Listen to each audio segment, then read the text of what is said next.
விஜய் டிவியில் நடந்து கொண்டிருக்கும் குக்கு வித் கோமாளி ஷோல இருந்து மணிமேகலை அவர்கள் பாதியிலே போயிட்டாங்க. போனதற்கு காரணம் அப்படி யாருன்னு பார்த்தா பிரியங்காவை தான் சொல்றாங்க. என்னுடைய கருத்து இது வந்து எல்லாமே வந்து ஃபேப்ரிகேட்டட், இது வந்து ஜோடிக்கப்பட்டது. இது உண்மை நம்பி நிறைய பேர் அவங்களோட ஒப்பீனியன் சொல்லிட்டு இருக்காங்க. ஒப்பீனியன் சொல்றவங்க யாரு? எல்லாமே அந்த விஜய் டிவியில பார்ட்டிசிபேட் பண்ணவங்க தான். பிரியங்கா வந்ததுக்கு அப்புறம் தான் பாவனா நிறைய பேர் போயிட்டாங்க.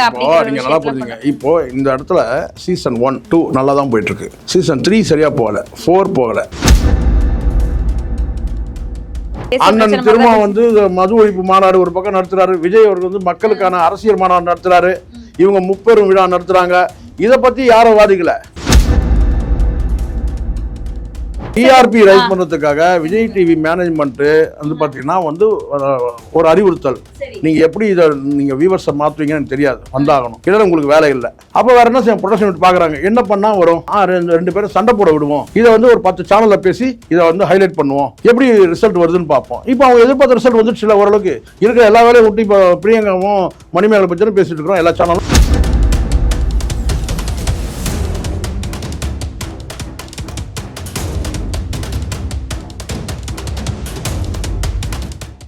வணக்கம் சார். வணக்கம் வணக்கம் சார். தொடர்ந்து எல்லா இடங்களையும் ஒரு விஷயம் பேசிட்டு இருக்காங்க, ரொம்ப பரபரப்பா போயிட்டு இருக்கு. ஒவ்வொரு ஆளும் அவங்களோட ஒப்பீனியன் சொல்லிட்டு இருக்காங்க. விஜய் டிவியில் நடந்து கொண்டிருக்கும் குக்கு வித் கோமாளி ஷோல இருந்து மணிமேகலை அவர்கள் பாதியிலே போயிட்டாங்க. போனதற்கு காரணம் அப்படி யாருன்னு பார்த்தா பிரியங்காவை தான் சொல்றாங்க. நிறைய பேர் பிரியங்காவுக்கு சப்போர்ட் பண்றாங்க, நிறைய பேர் பிரியங்கா பண்ணுனது தப்பு, அவங்க இப்படிதான், இவங்க முதல் ஆள் கிடையாது, இவங்கள மாதிரி நிறைய பேர் வெளியே போயிட்டாங்க, மணிமேகலை ஒன்றும் விஷயம் கிடையாது, எப்படி மணிமேகலை இத்தனை வருஷம் தாக்கு பிடிச்சாங்க அப்படிங்கிறதும் தெரியல அப்படின்னு நிறைய ஒப்பீனியன் வைக்கிறாங்க. அவங்களோட உங்களது கருத்து சார்? என்னுடைய கருத்து இது வந்து எல்லாமே வந்து ஃபேப்ரிகேட்டட், இது வந்து ஜோடிக்கப்பட்டது. இது போன்ற வந்து இந்த விஜய் டிவியில் வந்து கிட்டத்தட்ட ஒரு 10 வருஷமாக பார்க்குறோம். நீங்கள் அந்த கேபிஒய் அது அதுக்கப்புறம் பிக் பாஸ், இந்த நிகழ்ச்சி, Cook with Comali, Bigg Boss, Neeya Naana, இப்படி எல்லாமே வந்து இந்த கண்டென்ட் எல்லாமே வந்து ஒரு இந்த நீனா ஒரு டாக் ஷோ, இது மாதிரி இன்னும் பல, இப்போ இந்த குக் வித் கோமாளி, இது மாதிரி குக்கிங் சம்மந்தமாக இதெல்லாம் வந்து என்னன்னா வெளிநாட்டு சேனல் வந்து ஒரு இந்த கண்டென்ட் இறக்குமதி பண்ணது தான், இவங்க மூலையில் உதிச்சது கிடையாது. சரிங்களா? ஒன்று இதை தாண்டி இப்போ இது வந்து இந்த நிகழ்ச்சி இவங்க தொடர்ச்சியாக நடத்திட்டு வராங்க. ஒரு சக்ஸஸ்ஃபுல்லாக போகும்போது பிரச்சனை இல்லை. இப்போ டவுன் ஆகும்போது அந்த எதனால் வந்து இது டவுன் ஆகுது? சீசன் 1, 2 நல்லா போச்சு, 3, 4, 5 போகவே இல்லை. ஏன் போகலைன்ற வந்து அதுக்கான வந்து கேள்வி நம்ம தேடணும்னா, அவங்க தேடுறாங்களே, நம்ம தேடணும்னா இங்கே எல்லாம் வந்து அரைச்சமாகவே அரைச்சிட்டு இருக்கீங்க, பார்த்த முகமே வந்துட்டுருக்குறாங்க. இப்போ இது நிகழ்ச்சியில் வந்து பார்த்தீங்கன்னா இது சிவகார்த்திகேயன் நடத்தினார். அதே பேட்டர்னில் தான் மாகாபாவும் நடத்துவார். அதாவது கேட்டால் கண்டென்ட் ஒன்று இருக்கலாம், பட் அந்த வே ஆஃப் ஸ்டைல் இருக்குல்ல, நடத்தக்கூடிய ஸ்டைல் வந்து பார்த்தீங்கன்னா இது சிவகார்த்திகேயனை காப்பி அடித்த மாதிரியே இருக்கும். ஸோ எதுக்காக இதை நான் சொல்கிறேன்னா, இப்போ ஒரு கண்டென்ட் உருவாக்குறாங்க ஒரு ப்ரொடக்ஷன் யூனிட்டில், அதை வந்து ஆங்கரிங் வந்து பார்த்தீங்கன்னா வந்து டெலிவரி பண்ணுறாங்க வச்சுங்களேன். இப்போ வந்து பார்த்தீங்கன்னா ஒரு குறிப்பிட்ட நபர் பண்ணிவிட்டு இன்னொரு நபர் மாறுறாருன்னா அதில் சில மாற்றங்கள் இருக்கும். அது மாற்றங்கள் வந்து ஒரு சக்ஸஸ்ஃபுல்லாக போச்சுன்னா வேறு லெவலுக்கு கூட போகும், அடுத்த லெவலுக்கு போகும். இவங்க மீண்டும் வந்து பார்த்தீங்கன்னா காட்டின முகத்தையே ஒரு பார்ட்டிசிபெண்ட்டும் பார்த்தீங்கன்னா பார்த்த முகமே வருவாங்க, ஜட்ஜஸ் பார்த்த முகமே வருவாங்க. அப்போது ஏற்கனவே இருக்கிறவங்கள பிரபலமானவங்கள இப்போ உதாரணத்துக்கு என்ன, இப்போ அது நிகழ்ச்சி அல்லது கேபிஒயில் வந்து பார்த்தீங்கன்னா பிரபலம் ஆகிட்டாங்கன்னு வச்சுங்களேன், அந்த பிரபலங்களையும் வந்து பார்த்தீங்கன்னா இன்னொரு கான்செப்டை இன்னொரு ஷோலையும் கொண்டு வந்து அவங்களையும் ஒரு பார்ட்டிசிபெண்ட்டாக காட்டுவாங்க. இப்போ பிரியங்கா வந்து பார்த்தீங்கன்னா வந்து கேபிஒயில் வந்துருக்காங்கன்னு வச்சுங்களேன், அவங்கள கொண்டு, இல்லை சூப்பர் சிங்கரில் வந்திருக்காங்கன்னு வச்சுக்கோங்க, அவங்கள கொண்டு வந்து எங்கே காட்டுவாங்கன்னு கேட்டிங்கன்னா வந்து இதில் போடுங்க, குக் வித் கோமாளியில் போடுங்க, பார்ட்டிசிபெண்ட்டாக போடுங்க. அது மாதிரி பிக் பாஸில் வந்து இவங்கள போடுங்க. இப்படி இருக்கிறவங்களையே வந்து பார்த்தீங்கன்னா இருக்கிற ஒரு 6 நிகழ்ச்சி இருக்குது. சரிங்களா? அது நீயா நானா, அப்புறம் வந்து கேபிஒய், அதுக்கப்புறம் வந்து பிக் பாஸ், இது இந்த குக் வித் கோமாளி, இப்படி ஒரு 6 நிகழ்ச்சி இருக்குன்னா அந்த 6 நிகழ்ச்சியிலுமே வந்து பார்த்தீங்கன்னா வந்தவங்களே வளம் வந்துட்டு இருக்கும்போது பார்த்தீங்கன்னா ஒரு சலிப்பு ஏற்படும். அவங்களே ஒரு ஸ்டேஜில் வந்து பார்த்தீங்கன்னா வருஷக்கணக்கில் நடிச்சிருந்தாங்கன்னு வச்சுக்கோங்க, வருஷக்கணக்கில் பார்ட்டிசிபேட் பண்ணுறாங்கன்னு வச்சுக்கோங்க. இப்போ அவர்லாம் தாமுலாம் நீங்கள் பார்த்தீங்கன்னா அவர் சோர்வு தெரியுது, அவர் முகத்தில் நல்லா தெரியுது. அப்போது அந்த இடத்துல நீங்கள் என்ன பண்ணணும்னு கேட்டிங்கன்னா வேற நபர்களை மாற்றி வேற நபரில் கொண்டு வரதுக்கு முயற்சி. இந்த பிரச்சனையை வந்து ஜோடிக்கப்பட்டது. அப்போ இந்த நிகழ்ச்சி வந்து பார்த்தீங்கன்னா கீழே விழுது. இப்போ மக்களை வந்து பார்த்தீங்கன்னா அந்த அந்த பிராண்ட் விடக்கூடாது. அவங்களுக்கு கவலை எனக்கு ப்ரொடக்ஷன் வீட்டில் அந்த கவலை என்னன்னு கேட்டிங்கன்னா, இதை தாண்டி அவங்க ப்ரொடக்ஷன் வீட்டில் வந்து இது உண்மை நம்பி நிறைய பேர் அவங்களோட ஒப்பீனியன் சொல்லிட்டு இருக்காங்க. அதுதான் இருங்க ஒப்பீனியன் சொல்றவங்க யாரு? எல்லாமே அந்த விஜய் டிவியில பார்ட்டிசிபேட் பண்ணவங்க தான். கேபிஒய்ல பார்ட்டிசிபேட் பண்ணவங்க, அதுக்கப்புறம் வந்து இதுல குக் வித் கோமாளியில் பார்ட்டிசிபேட் பண்ணவங்க, எல்லாமே வந்து விஜய் டிவியில ஏதோ ஒரு பார்ட்ல அவங்க வந்திருப்பாங்க. அவங்க தான் இதை ஒப்பீனியனாக சொல்லிட்டு இருக்கிறாங்க. தவிர இது ரெண்டுமே இது ஜோடிக்கப்பட்டது. விஜய் டிவி வந்து நிர்வாகத்தின் கீழ் வரக்கூடிய ப்ரொடக்ஷன் யூனிட் வந்து பார்த்தீங்கன்னா அதில் பாதி பேர் பிரிஞ்சு இன்னொரு சேனலுக்கு போயிட்டாங்க. அவங்க போய் அங்கே வந்து பார்த்தீங்கன்னா ஸ்டாண்ட் பண்ண போகிறாங்க. அப்போ அதை முறியடிக்கணும். இன்னொரு பக்கம் இந்த கேபிஒய் இந்த குக் வித் கோமாளி இந்த கண்டென்ட்டை கீழே விடக்கூடாது, இதை தூக்கி நிறுத்தணும். அப்போ என்ன பண்ணலாம்? மக்கள் நம்புவாங்க. இங்க பாருங்க, நல்லா புரிஞ்சுங்க, இங்க கான்ட்ரவர்ஷனை கிரியேட் பண்ணுவாங்க திட்டமிட்டு. இதெல்லாம் நடக்கும். ரஜினி சொன்ன காக்கா கழுகு கதை மாதிரி தான், புரியுதுங்களா? அதே தான் இது வந்து பரவலாக. இதெல்லாம் எதுக்குன்னு கேட்டால் ஒரு கான்ட்ரவர்ஷன் கிரியேட் பண்ண. இப்போ நீங்கள் பாருங்கள், இதில் வந்து நீங்கள் சொல்கிறீங்க இவங்க சப்போர்ட் பண்ணுறாங்க, அவங்களுக்கு இவங்க சப்போர்ட் பண்ணுறாங்கன்னு சொல்லிட்டு. இது தாண்டி பிரியங்கா தேஷ்பாண்டேன்றது வந்து பார்த்தீங்கன்னா இப்போ தான் தெரிய வந்துச்சா? இப்போ மொழி பிரச்சனை எடுக்கிறாங்க, எந்த நிலைக்கு போகிறாங்க பாருங்க. இது எல்லாமே இது இவங்களுக்குள்ள நடக்கிற ஜோடிக்கப்பட்ட விஷயம்தான். ரியல் ஃபைட்லாம் கிடையவே கிடையாது. அப்புறம் எதுக்கு சார் இந்த ஒரு விஷயத்தை கொண்டு வந்து வைக்கிறாங்க?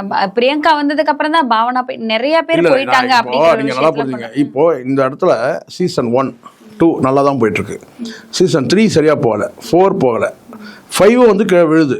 அவர் நாஞ்சில் அந்த விஜயன் தம்பி வந்து என்ன செய்யறாரு கேட்டால், அவர் ரியலாக சண்டை போட்டு போறாரு. அப்போ அது பேசும் பொருளாகுது, ட்ரோல் ஆகுது.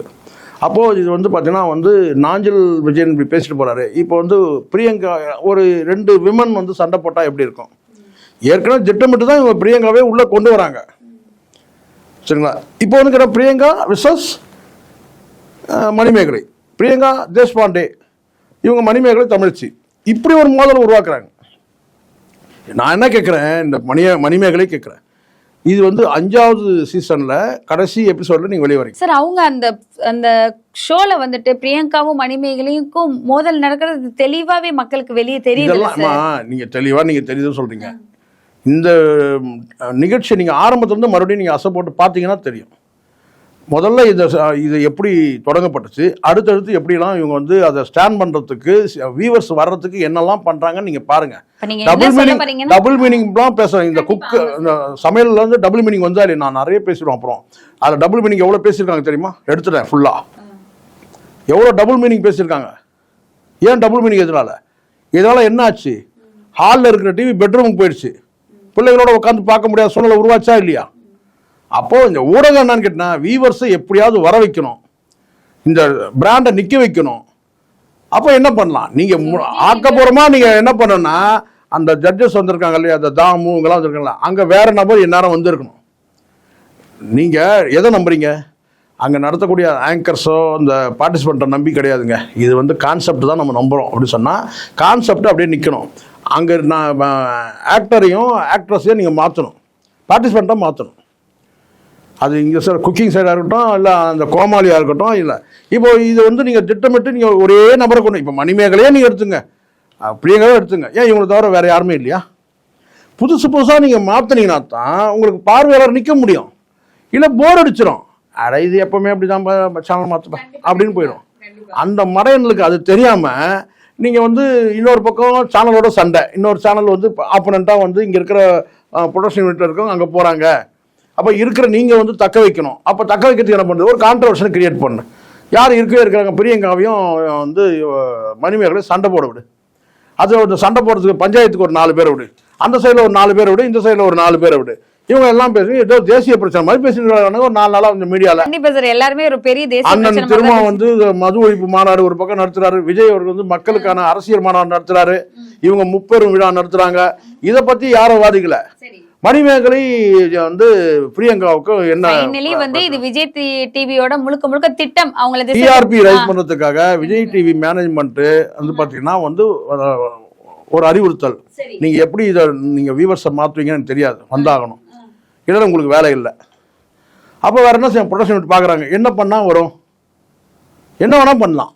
அது என்ன பண்ணலாம், 2 பேரும் சண்டை போட விடுவோம், இதை வந்து ஒரு 10 சேனலில் பேசி இதை வந்து ஹைலைட் பண்ணுவோம். எப்படி ரிசல்ட் வருதுன்னு பார்ப்போம். இப்போ அவங்க எதிர்பார்த்த ரிசல்ட் வந்துடுச்சு இல்லை, ஓரளவுக்கு இருக்கிற எல்லா வேலையும் விட்டு இப்போ பிரியங்காவும் மணிமேகலை பற்றி பேசிட்டு இருக்கிறோம் எல்லா சேனலும். கண்டிப்பா சார், எல்லா இடங்களும் இதை பத்தி முன்னாடி பேசணும். வியாபார உத்தி இருக்கு, இது வந்து ஃபேப்ரிகேட்டட் வியாபார தந்திரம், அதுதான் காரணமே தவிர இது எல்லாமே வந்து பார்த்தீங்கன்னா நம்மளை ஏமாற்று வேலை. இந்த பிரியங்கா விசஸ் வந்து இதுக்கு முன்னாடி உங்களுக்கு தெரியும் நினைக்கிறேன், இது போன்ற வந்து ஆன் கேமராவில் நமக்கு நடக்கும். அவர் வர்றது, சண்டை போடுறது, சிம்பு வச்சு உங்களுக்கு தெரியும் ஒரு ட்ராமா பண்ணாங்க, தெரியுமா தெரியாது? அது மாதிரி இதான் கடந்த காலத்தில் நடந்துச்சு, இதெல்லாம் ஒரு 10 வருஷம் நடந்துச்சு. வர்றது, சண்டை போடுறது, வந்து கோச்சிக்கிட்டு போகிறது, இதெல்லாம் வந்து ஆன் கேமராவில் சர்ச்சை ஆகிற மாதிரி காட்டினாங்க. இப்போ அதை நம்ப மாட்டாங்க, இது ஃப்ராங்க், இது வந்து இது யாரும் நம்ப மாட்டாங்க. இப்போ என்ன பண்ணலாம், கேமராக்கு வெளியில் சண்டை போடுற மாதிரி காட்டுவோம் அவங்களுக்குள்ள, இதை ஒரு 10 யூடியூப்பில் போட்டு அசத்துவோம், அப்போ வந்து பார்த்தீங்கன்னா ஒரு சர்ச்சை ஆகும். இதுதான் நடக்குது, இதை தாண்டி ஒன்றுமே கிடையாது. இதை வந்து பார்த்தீங்கன்னா இப்போவும் கூட பார்த்தீங்கன்னா மணிமேகலையும் வந்து பிரியங்காவும் உட்காந்து கூட இந்த டிவியில் இந்த சோஷியல் மீடியாவில் என்ன நடக்குதுன்றத உட்காந்து கூட பார்த்துட்டு இருக்கலாம். ஸோ விஜய் டிவி டிஆர்பிக்காக தான், டிஆர்பிக்காக விஜய் டிவி டிஆர்பிக்காக பண்ணது, இன்னொரு சேனலை எதிர்கொள்ளணுன்றதுக்காக பண்ணுறாங்கன்னு சொல்ல வரேன் நான். மக்கள் தெளிவாய்க்கணும், இது ஏமாற்று வேலை, இது மோசடி, இது 420 வேலை, இது ஒன்றும் பெரிய விவாதிக்கக்கூடிய அளவுக்கு வந்து ஒரு சப்ஜெக்டே ஒரு அஜெண்டாவே கிடையாது. இது வியாபார உத்தி. இவங்களுக்கு என்ன, அந்த சீசன் 1, 2 விழுந்து வந்து பார்த்தீங்கன்னா போச்சு, 3, 4, 5 விழுந்துடுச்சு. இப்போ அடுத்து இதே மாதிரி போயிட்டு இருந்தாக்கா அந்த பிராண்டே விழுந்துடும். குக் வித் கோமாளின்ற அந்த பிராண்டே விழுந்துடும். அப்போ அந்த பிராண்டை நிறுத்தணும்னா என்ன பண்ணணும், சர்ச்சை ஆகணும். ஒரு கொலையாடி சண்டை உருவாக்கும் 2 பொம்பளைங்களுக்கும். அப்போ அதன் மூலமாக வந்து அவளை அழ விடு, இவளை கதற விடு, இவளை திட்ட விடு, அவளை கதற விடு, அவங்களுக்கு 4 பேர் சப்போர்ட் வருவாங்க, இதுக்கு 4 பேர் சப்போர்ட் வருங்க. யாரும் இப்போ நேற்று சொன்னேன் சார், குரோஷி வந்து இவங்களுக்கு சப்போர்ட் பண்ணிருக்காரு சார், புகழ் வந்து அவரும் சப்போர்ட், இவங்கெல்லாம் நான் பெரிய அப்புறம் சொல்லிடுவேன், இவங்கெல்லாம் நான் தேசப்பிதா, இவங்க வந்து விடுதலை போராட்டத்தில் கலந்த வீரர்களா இவங்க, நான் கேட்குறேன். இவங்கெல்லாம் இங்கே உட்காந்து முடிச்சுட்டு இவங்களுக்கு வந்து இவங்களும் ரிட்டையர் ஆகிட்டானுங்க. இப்போ இந்த சேனலுக்கு ஒரே சிக்கல் என்ன தெரியுமாம்மா, ரிட்டையர்மெண்ட் கொடுக்கணும். அவர் தாமு பார்க்குறோம், அப்படியே சோர்ந்து போயிருக்கிறார், அப்படியே அப்படியே அப்படியே தூக்கம் வர மாதிரி இது அவர் பார்த்தாலே, என்னால் முடியலடா, என்னை விட்டு தொலைங்கடா அப்படின்ற மாதிரி இருக்காரு. அவ்வளோ முகத்தில் சோர்வு இருக்குது. இதெல்லாம் ஆரம்பத்தில் எப்படி இருந்தது நீங்கள் பாருங்கள். இதெல்லாம் நிகழ்ச்சி, இதெல்லாம் வெளிநாட்டில் இருந்து தான் நீங்கள் காப்பி அடிக்கிறீங்க. காப்பி அடிச்சிங்கன்னா அடுத்தடுத்து எப்படி இதை மாடர்னைஸ் பண்ணி கொண்டு போகிறது, காலத்துக்கு ஏற்ற மாதிரி எப்படி மாற்றுறதுன்னு பார்க்கணும். ஒரே பாவாடையில் முடிச்சிட்டிங்க கமலஹாசனை, என்னைக்கு பாவாடை போட்டு வந்தாலும் அன்னைக்கே கதை முடிஞ்சிச்சு. அது யார் தப்பு? டிசைன்லாம் கிடையாது, நீங்க கொடுத்தீங்க, அவர் போட்டுட்டு வந்துட்டாரு, அவரும் பார்த்துருக்கணும் இது என்னடா இதுன்னு சொல்லிட்டு. அவர் பாவாடை கொடுத்தீங்க, அந்த பாவாடையோட போனவர் தான் அவரு, இது அந்த பாவாடையோட வெளியே போயிட்டாரு, அவ்வளவுதான், முடிஞ்சிருச்சு. இப்ப மட்டும் இவனுக்கு மட்டும் கோட் ஷூட் கொடுக்குறீங்க, விஜய் சேதுபதி வந்த மாட்டோம், அவர் என்ன பாவனாரு, இனிமேல் அப்புறமா கொடுப்பாங்க சார் பாவாடை. நீங்க செய்யறதா, நீங்க என்ன செஞ்சிடணும், இப்ப வந்து கோட் ஷூட் போட்டு வராருல விஜய், அவருக்கு வந்து அந்த பாவாடையே கொடுத்துருக்கணும். இப்ப இது ஒரு நாள் அது கொடுப்போம், ஒரு நாள் அதுதான். விஜய் டிவி பொறுத்த வரைக்கும் அம்மா ஒரு விஷயம் நான் சொல்றேம்மா, விஜய் டிவியோட அந்த கல்ச்சர் ரொம்ப மோசமாயிட்டு இருக்கு. எப்போ நீங்க வந்து இந்த கேபி இந்த இதில் கேபி உங்களுக்கு தெரியுமா, உங்களுக்கு கேபி வெளியே டபுள் மீனிங் கொண்டு வந்தாங்க. நீங்க சிரிக்கிறதுக்காகவே நீங்க வந்து ஏதோ நீங்களா வந்து ஒரு பேக்ரவுண்ட்லயும் பிஜிஎம்லயும் சிரிக்கிறத சவுண்டை போட்டுறீங்க. கேபி வெளியே வந்து பார்த்தீங்கன்னா ரெட்டை அர்த்த வசனம்லாம் வந்துச்சு.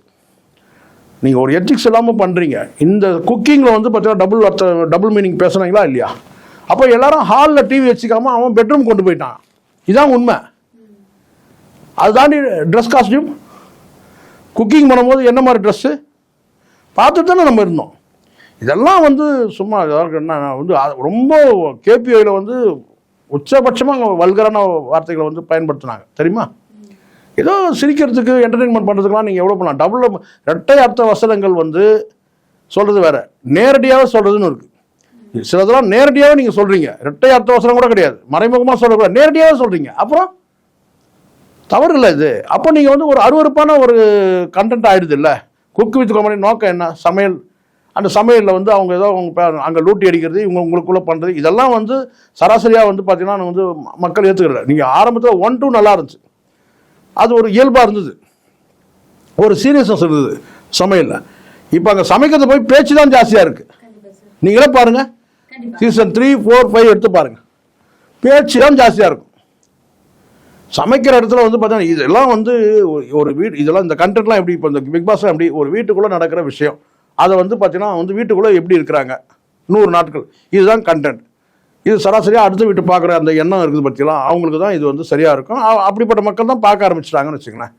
இப்போ அதை தாண்டி பண்ண எல்லா நிகழ்ச்சியுமே அந்த சூப்பர் சிங்கரை தவிர்த்துட்டு மீதி இருக்க எல்லா நிகழ்ச்சியுமே இன்றைக்கி டபுள் மீனிங் இல்லாமல் கிடையாதுமா. நீங்கள் எடுத்து பாருங்க வேணா, நான் ஒத்துக்கிறேன். சூப்பர் சிங்கர் ஒன்றை தவிர்த்துட்டு மீதி எல்லா நிகழ்ச்சியுமே டபுள் மீனிங் வருது. அப்போ இதெல்லாம் வந்து பார்த்தீங்கன்னா ஒரு கட்டத்துக்கு மேலே வந்து ஒரு ஹாலுக்குள்ளே இருக்கிற டிவி வந்து பெட்ரூமுக்கு போயிடுச்சு. அப்போ வந்து கண்டென்ட் வேறு தானே செய்யும். இந்த கண்டென்ட் வந்து ஒரு நேர்மை இருக்கணும், ஓரளவுக்கு இருக்கணும், ஒரு எத்திக்ஸ் இருக்கணும். எப்படி வேணால் நடத்தலாம், ஆனால் நமக்கு தேவை என்ன, வியூவர்ஸ் வரணும். அது நெகட்டிவான பார்வை கூட பார்த்துட்டு போடும், வியூவர்ஸ் வரணும் அப்படின்னு நினைக்கிறீங்க. அது கடைசியில் என்னன்னு கேட்டால் அந்த பிராண்டு விழுந்துடுது. இப்போ இவங்க கவலையாக என்னன்னு கேட்டிங்கன்னா அந்த பிராண்டு விழுது. நீங்கள் இப்போ நீயா நான் நிகழ்ச்சி கோபி நடத்துகிறோன்னா ஒரு ஏஜுக்கு மேலே அடுத்து நீங்கள் வேற ஒரு நபரை கொண்டு வரணும். ஒரு லிமிட் இருக்குது, ஒரு 5 வருஷம், ஒரு 10 வருஷம். 10 வருஷமாக அவர் வந்து எல்லா தலைப்பிலும் நடத்திட்டார். இப்போ அடுத்த தலைப்பில் என்ன பண்ணுவார், நீயா நான் கோபி அடுத்த தலைப்பு என்ன பண்ணுவாருன்னு கேட்டிங்கன்னா இந்த நீயா நான் நிகழ்ச்சியை வந்து நான் நடத்தினா சிறப்பாக இருக்குமா, வேற யாராவது நடத்தினா சிறப்பாக இருக்குமா, அதுதான் அடுத்த தலைப்பு. ஏன்னா எல்லா தலைப்பும் நடத்திட்டாரு. இதுக்கு மேலே என்ன பண்ண முடியும் அவர், நீங்களே சொல்லுங்கள். எல்லா தலைப்பும் நடத்தியாச்சு, தலைப்புங்களை திருப்பி போட்டு கூட நடத்தியாச்சு. இனி தலைப்பே கிடையாது. அப்போ என்ன பண்ணுறது? ஸோ அதனால் இது வந்து உண்மையான காரணம் என்னன்னு அதை தேடுங்க. எப்படி இதை வந்து ஜனரஞ்சகமாக மக்கள்கிட்ட கொண்டு போய் சேர்க்கறது. ஏன்னா நீங்கள் ஆரம்பித்து ஒரு ஜென்ரேஷன் கடவுது, ஒரு 10 வருஷம் ஆச்சுன்னா அடுத்து இன்னொரு ஜென்ரேஷன் உருவாகுது. அப்போ அந்த ஜென்ரேஷனுக்கு ஏற்ற மாதிரி வந்து பார்த்தீங்கன்னா அங்கே பார்ட்டிசிபேட் பண்ணுற ஆங்கர்லேருந்து எல்லாருமே மாற்றணும். அதுதான் உண்மை. இப்போ நான் இங்கே உட்காந்து பேசுகிறேன், ஒரு பொலிட்டிக்கல் பேசுகிறேன் அப்படின்னு சொன்னால் ஒரு காலகட்டம் வரைக்கும் தான் நான் பேச முடியும். இன்னும் ஒரு 5 வருஷம் பேசுகிறேன், இல்லை 10 வருஷம் பேசணும்னு வச்சுக்கோங்க. அதை தாண்டி எல்லாமே இங்கே வந்து பார்த்தா அதிகபட்சம் 10 வருஷம் தான். அதுக்கப்புறம் இங்கே வந்து பார்த்தீங்கன்னா வந்து அந்த உள்ள ஜென்ரேஷன் அன்னைக்கு உள்ள சம்பவங்களுக்கு தெரிஞ்சவங்க அதை வந்து அது பின்னாடி இப்போ அரசியல் பேசினா நம்ம எப்பவுமே பேச முடியும். ஆனாலும் இதை ஒரு சினிமா பேசணும்னா அந்த டெக்னாலஜி தெரிஞ்சிருக்கணும். அன்னைக்கு சினிமா வந்து பார்த்தீங்கன்னா எப்படியான பார்வை இருக்குது, நான் பிளாக் அண்ட் ஒயிட் காலத்தில் பார்த்துட்டு வச்சு நான் இங்கே பேச முடியாது. இன்றைக்கி சினிமா என்ன எதை நோக்கிறது, ஏஐன்னு ஒரு தொழில்நுட்பம் வந்திருக்கு, இன்னும் பல தொழில்நுட்பங்கள் வந்துட்டு இருக்குது. இப்போ நம்ம அந்த சினிமா பார்த்து அப்டேட் இருந்தாலும் பேச முடியும். வெறும் ப்ரீவியஸ் தெரிஞ்சுட்டா மட்டும் போதாது. அப்போது அந்தந்த காலகட்டத்துக்கு வந்து பார்த்தீங்கன்னா அது நம்ம அடாப்ட் ஆகிறவங்க இருக்கணும், இல்லைன்னா அது ஃபெயிலியர் ஆகிடும். கண்டிப்பாக சார், தொடர்ந்து பேசலாம். நன்றி சார். நன்றிம்மா.